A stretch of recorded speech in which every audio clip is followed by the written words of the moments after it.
ஏன், எதற்கு என்று தெரியாமல் பல்வேறு வகையான சிக்கல்களையும், சிரமங்களையும் சந்தித்து வரக்கூடிய கன்னிராசிக்காரர்கள் உலகின் எந்த மூலையில் இருந்தாலும் மே 1ஆம் தேதி முதல் மே மாதம் முடிவதற்குள் தங்களுடைய வாழ்வில் நவகிரகம் என்று சொல்லக்கூடிய 9 கிரகநிலைகளிலும் ஏற்படக்கூடிய மாறுதல் என்பது நல்ல மாற்றத்திற்கான வாய்ப்பையும் சந்தர்ப்பத்தையும் உறுதியாகவே கன்னிராசிக்காரர்களுடைய வாழ்வில் ஏற்படுத்தி கொடுக்க போகிறது. குறிப்பாக ஏன், எதற்கு என்று தெரியாமல் சந்திக்கக்கூடிய பல்வேறு வகையான சிக்கல்களையும் சிரமங்களையும் இந்த தருணத்தில் தீர்வு காணப்படுவதற்கான நல்ல வாய்ப்பும் சந்தர்ப்பமும் நிச்சயமாக உங்களை தேடி வருகிறது.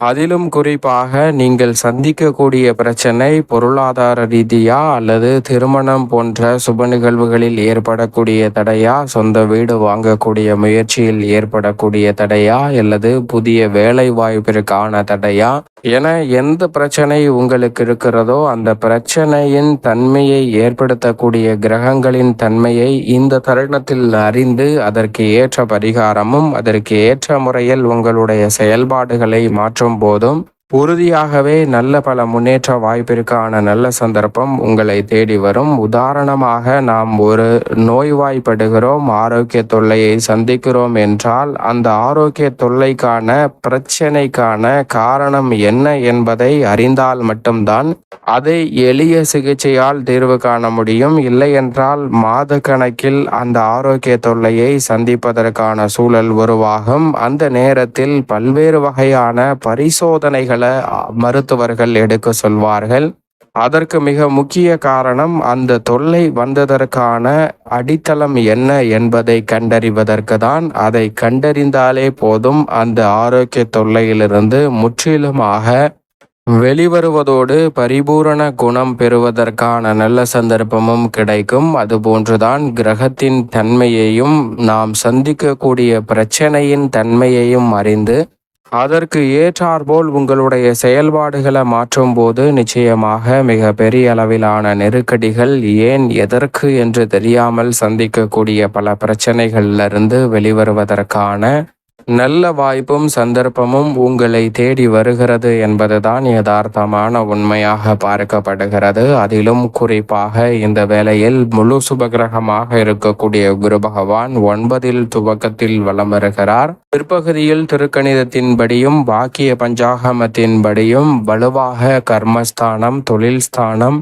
ஜீவனஸ்தானம் என்று சொல்லக்கூடிய 10ஆம் இடத்திற்குள் நுழைகிறாருங்க. முழு சுபகிரகமாக இருக்கக்கூடிய குரு பகவான் 10ஆம் இடத்திற்குள் நுழைவதால் மிக பெரிய அளவிலான சிரமம் ஏற்பட்டு விடாது என்றாலும் கூட அவர் மிகவும் வலுவாக 9 சஞ்சரிப்பதை காட்டிலும் 10ற்குள் வருவது அதை காட்டிலும் சற்று சிரமம் நிறைந்த ஒரு இடமாக, சாதகமற்ற ஒரு இடமாக தான் பார்க்கப்படுகிறது. எனவே இந்த வேளையில் முன்பு இருந்ததை காட்டிலும் சற்று கூடுதல் கவனத்துடன் இருக்க வேண்டும். ஆனால் தொழில் ஸ்தானத்திற்குள் வந்திருப்பதால் தொழில் ரீதியாக, உத்தியோக ரீதியாக புதிய வாய்ப்புகளை நிறைவாக ஏற்படுத்தி கொடுப்பார். சற்று அலைச்சல் அதிகரித்தாலும் கூட கன்னிராசிக்காரர்கள் வருவாயை உயர்த்தி கொள்வதற்கான நல்ல வாய்ப்பும் சந்தர்ப்பமும் நிச்சயமாக உங்களை தேடி வரும். ராசியின் அதிபதியான புதனை நட்பு கிரகமாக பார்க்கக்கூடிய சனி திருக்கணிதத்தின்படி 7ல் நுழைந்தாலும் வாக்கியத்தின்படி யோகஸ்தானம் ஆகிய 6ல்தான் ஆட்சி பலம் பெற்று வலம் வருகிறார். அவரின் அமைப்பு இரட்டைத்தன்மையை வெளிப்படுத்தினாலும் பெரிய அளவில் சிரமம் ஏற்படாது. ராசிக்கு சகாயமானவராக இருப்பதோடு மட்டுமல்லாது வாக்கியத்தின்படி யோகஸ்தானத்தில் தான் ஆட்சி பலம் பெற்று வருகிறார். எனவே இந்த வேளையில் உத்தியோகம், தொழில் ரீதியான நெருக்கடிகள் நிச்சயமாக கட்டுக்குள் இருப்பதோடு நீங்கள் எதிர்பார்க்கக்கூடிய நல்ல பல முன்னேற்ற வாய்ப்புக்கான சந்தர்ப்பம் உறுதியாகவே எவ்விதமான தடையும் சிக்கலும் இன்றி உங்களை தேடி வருவதற்கான முதன்மையான யோகத்தை நிச்சயமாக கன்னிராசிக்காரர்களுக்கு உருவாக்கி கொடுக்கிறது.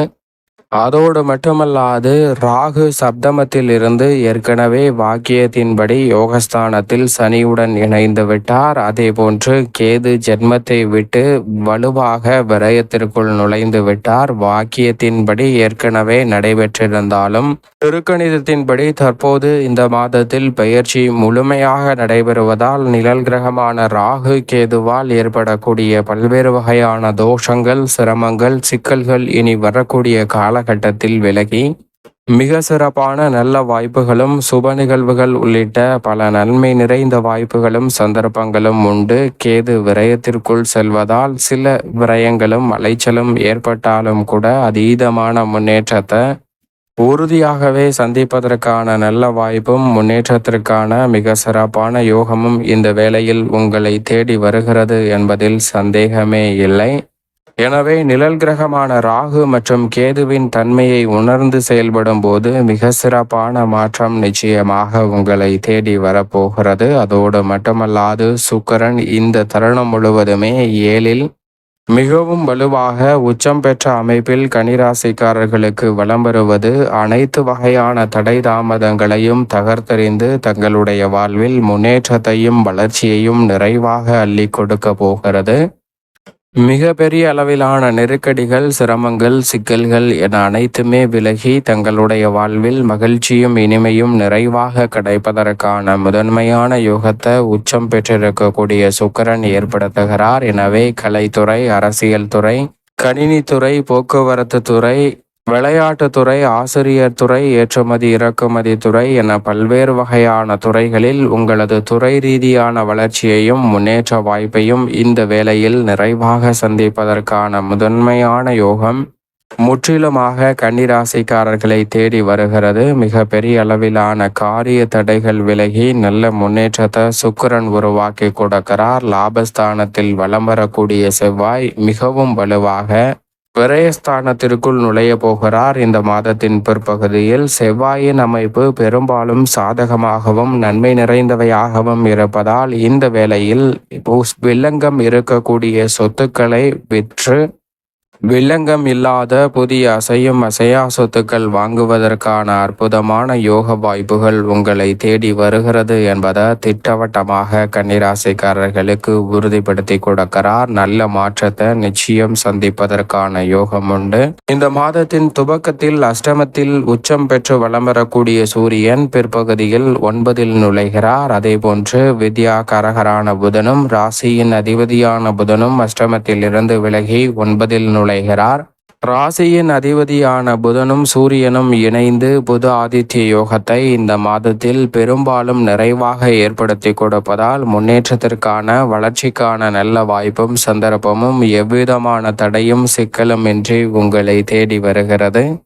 மிக பெரிய அளவிலான வளர்ச்சிக்கும் முன்னேற்றத்திற்குமான நல்ல வாய்ப்பும் சந்தர்ப்பமும் இந்த வேளையில் உண்டு. அது மட்டுமல்லாது சந்திரன் இந்த வேளையில் 12 இடங்களில் மாறி மாறி வலம் வந்தாலும் உச்சபலம் பெறும்போதும் ஆட்சி பலம் பெறும்போதும் அபரிவிதமான நன்மையை அள்ளி கொடுக்க போகிறார். ஆனால் அதே சமயம் அஷ்டமத்தில் இருக்கும் போது அதிக கவனத்துடன் எதிர்கொள்ள வேண்டும் என்பதை திட்டவட்டமாக கன்னிராசிக்காரர்களுக்கு சந்திரன் உறுதிப்படுத்துகிறார். இந்த தருணத்தில் நவ கிரக நிலைகளின் தன்மையை உணர்ந்து செயல்பட்டாலே பல சிரமங்களை விலக்கி நன்மை நிறைந்த ஒரு தருணமாக மாற்றிக்கொள்ள முடியும். ஏன் எதற்கு என்று தெரியாத பல பிரச்சனைகள் உறுதியாக கட்டுக்குள் வரும். மேலும் இந்த தருணத்தை கன்னிராசிக்காரர்கள் மிக சிறந்த மகிழ்ச்சிகரமான தருணமாக மாற்றிக்கொள்வதற்கு உறுதியாக வாரத்தில் செவ்வாய்க்கிழமை விரதமிருந்து அருகாமையில் உள்ள முருகப்பெருமான் ஆலயம் சென்று தீபம் ஏற்றி வழிபாடு செய்யுங்கள்.